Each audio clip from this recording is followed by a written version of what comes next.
This is the new Ford Ranger, and all the rage about the new Ranger is about the new V6 engine, but this one is the 2-litre 4-cylinder. So if you're given one as a car at work, if you want to save $3,000 over the V6, do you have to feel like you've got the Povo version of the T6.2 Ranger? In today's video, I'm going to let you know that you don't need to feel that way. I'm going to start by showing you the 5 most interesting things about this new dual cab ute.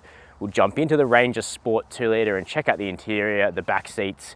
We'll talk about the running costs and we'll take a drive, and I'll let you know the verdict about this sort of mid-range $63,000 Ford Ranger Sport 2-litre Biturbo. We're going to start with the burning question. Is it slow, and how much slower is it than the V6? Well, despite being a litre down in capacity and 2 cylinders off that of the V6, the Biturbo 4-cylinder diesel in this Ranger Sport is not slow. That's the answer. The best time we were ever able to get out of the previous version of the Ranger with the 2-litre Biturbo was 9.4 seconds from 0 to 100. Well, today we've run this Ranger 2-litre from 0 to 100 many times and found it to be consistent and consistently quick. It's given us an 8.58 second, 8.58 second again, 8.55, and then finally 8.53. So this thing is meaningfully quicker than the old version of the 2-litre Biturbo, and that's despite having less power than before, but it's also got a little bit less weight. We've weighed this ute at 2,088 kilos, but most crucially, it's got a comprehensively retuned 10-speed torque converter automatic transmission that jars a lot less than the old version. It's slick and it keeps this engine in its meaty 500 Newton meter peak torque band much of the time. Now, as with so many dual cab utes, it's a bit of a different story decelerating from 100 to 0. The Ranger finally has 4-wheel disc brakes, which is great to see, but it's still not that quick to pull up from triple digits. The best we were able to get out of it was just over 41 meters. And then there's the fact Ford has now made the Ranger Sport a permanent variant of Ranger rather than just a special edition. And it gets lots of cool gray and black highlights to look really nice on this $675 Meteor Gray premium paint. And that starts here at the front with this separate sport grille, which is dark. It's not black, it's kind of really dark gray. Looks cool though. Down here, you get 2 exposed black tow hooks as well that you don't get on lower grades. Moving down the side past the C-clamp headlights, we get to probably the nicest alloys that I've seen on a T6.2 Ranger so far. They're machine face and they've got sort of black within the spokes. And that's one thing I like about this black pack, is it isn't so black that it kind of looks try-hard. Ford have balanced it really quite nicely actually. Blacked out Biturbo badging here, that would say V6 if you had the 3-litre. As we come down past the pronounced side steps, we now have this Sport Unique sports bar on the back, which is finished in like a matte black. That's pretty cool. Spray-in bed liner on this grade, walking again past that cute little step. And then here at the back, we've got new tail lights. These aren't the highest series tail light, that's reserved for an optioned up Wildtrak or Raptor, but the Sport does get matte black badging, which looks really cool. And I really like the new Ranger embossing on the tailgate too. Ford has also made the new Ranger feel like it's been made for real humans. And loading the thing is easier than before, partially because of this nice little side step. There was actually a customer request that was built into the design of the T6.2. But there are other little conveniences as well on the Sport grade, including the fitment of keyless access. That means you don't even need to carry and unlock the vehicle with the key. That's not new to the T6.2, but it's a really nice feature when your hands are full. Another cool thing about the new Ranger is that this vehicle was developed right here in Australia. It's built in Thailand like the old one, but the dynamics are all Australian, and that means that it has, I think, the best ride and handling of any ute that I've driven. Now, the outgoing Ranger was the winner of the Chasing Cars dual cab mega test. I wasn't actually a judge on that one, so I'm kind of coming at this relatively fresh, although I was a fan of the old Ranger. However, the T6.2 moves the game forward in terms of steering and how settled the ride feels even with nothing in the tray. That's right, I've gotten rid of those traffic cones, so now we are completely unladen. When it comes to steering feel, the Ranger is very car-like. The steering has the right sort of mid-weighting to it. The steering rack is intuitive and quicker than the old vehicle. It just feels good in the hand, and you get the exact result from the front wheels that you're predicting, and it's so different to the vague steering that is so common in the dual cab segment. If these vehicles are increasingly Australia's family cars, then they need to drive properly, and the T6.2 Ranger gets closer to the mark than any ute I've tested before. However, there are still plenty of family SUVs that are better to drive again. The ride has clearly come in for plenty of attention from Ford though, so even with nothing in the tray, it's a whole new level of settlement. There's no pretending that you're not in a dual cab ute, because there's still some jitters from the frame, this being a body on frame vehicle rather than a monocoque chassis, but it's better than it ever was before, and it's right up there with something like a Nissan Navara Warrior, which has its suspension retuned here in Australia for levels of comfort, and it only gets better when you do have a couple of 100 kilos in the back. So to me, those are the 5 most interesting things about the Ranger, but what about the rest of the package? Well, here the interior is completely different to the version of Ranger that came before, even though there are some shared components under the skin.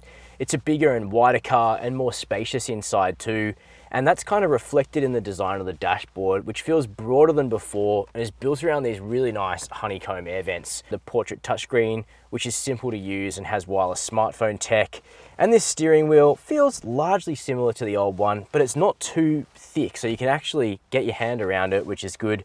We've got hard shortcut keys as well, and sort of nicely damped, rather sort of delicately thin stalks for the indicator and the wipers as well. There's a few clever touches though. We've got a shelf here in the dash so you can stash stuff easily, wireless smartphone charging down here, which actually works because it's rubberized so your phone doesn't slip off it, and it actually charges remarkably quickly in the Ranger on wireless charging, which is great.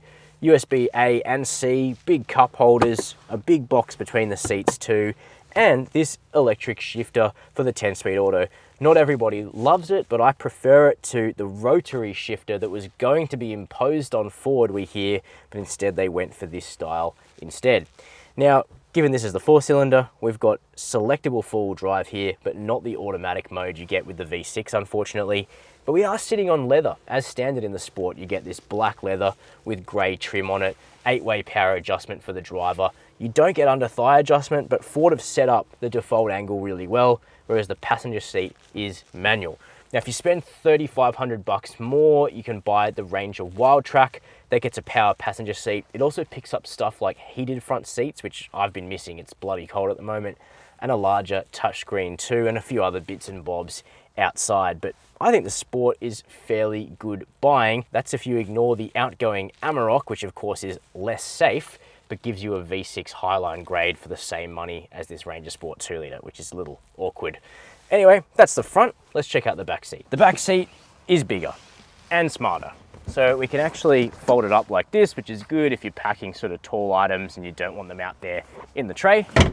We can also put the seat down, as you'd hope, climb in easily, and then sitting behind my own driving position, being 6 foot tall, I've got heaps of space. Legroom's good, headroom's good, shoulder room's good.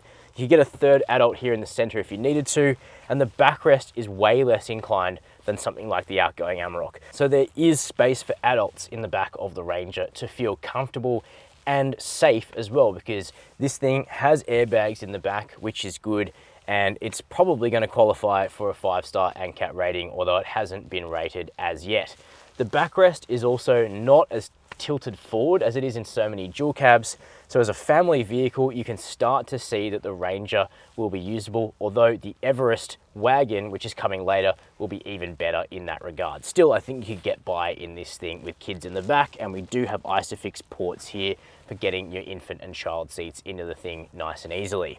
Now we've got air vents, we've got a 12-volt socket, we've got pockets in both of the seats, we've got pockets down here, there's storage for days, we've got a flip down, we have a flip down armrest, there we go, this car's brand new. 2 cup holders in there, and while the materials are much more hardy in the back than up front, it should be noted that up front the Ranger feels more premium and luxurious than ever before, and the back seat is very accommodating too. I just wonder when dual cabs will move away from this epoxy headliner material that feels like fingers on a chalkboard, to me at least. You know this is a Sport not just by the black badges, but also because the Ford logo is blue, the blue oval like we've always known, whereas on the Wildtrak it's black. Bit of interesting trivia for you. As you can see, Ford still haven't damped the tailgate, so that's kind of how you know this isn't something like an F-150, which is coming to Australia next year. But you get a spray-in bed liner, there's a nice protected 12-volt socket there, lots of tie-down points, and you can fit a Euro pallet in this thing now because Volkswagen insisted that it had to be done. But what's this thing going to cost you to run? Well, in terms of fuel consumption, the 2 litre is not that great. We managed 11 litres per 100 Ks in town and about 8.5 litres per 100 Ks on the highway, which is acceptable, but really no better than the previous generation, or really that much better than any dual cab out there. So I'm keen to see how it compares to the V6 diesel. Is there going to be a difference? However, it does have an 80 litre fuel tank. So on the highway, your range is almost 1,000 kilometres, which is really practical. When it comes to servicing, Ford has a 4-year cap price program. Your first 4 annual or 15,000 K services are going to cost you $329. And lastly, when it comes to insurance, in the last 12 months, the median budget direct customer spent $1,144 to comprehensively insure a new Ford Ranger.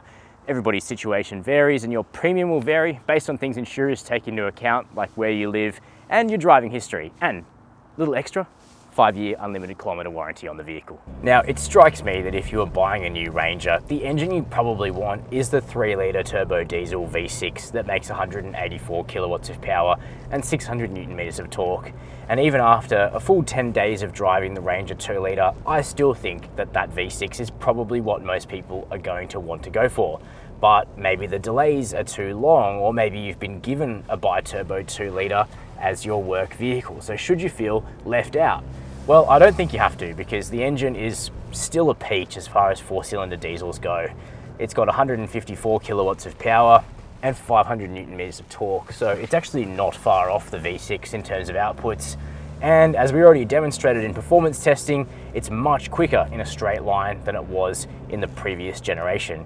It feels quite nippy around town, and there's enough overtaking torque as well in the country. That being said, the diesel V6 is only a $3,000 upgrade, and it strikes me as good buying because not only does it have additional refinement and it's a less stressed engine, it also gets a different full drive system with the ability to leave the full drive in a full-time mode, a bit like the outgoing all-wheel drive Amarok or something like a Mitsubishi Triton with super select full drive.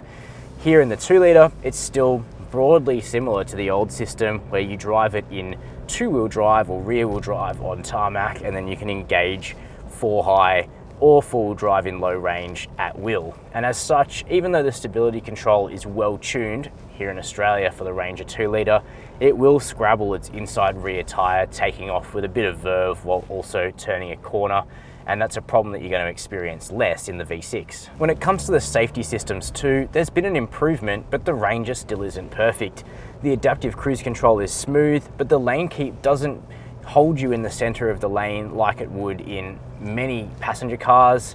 And that makes me think that when this vehicle is turned into a Volkswagen Amarok next year, given Ranger and Amarok will now be sharing this platform, it won't be as good as other Volkswagens, which probably have some of the best lane centering on the market. Ford has been a bit more patchy in that regard, but we are seeing the brand introduce its Blue Cruise semi-autonomous driving in the US.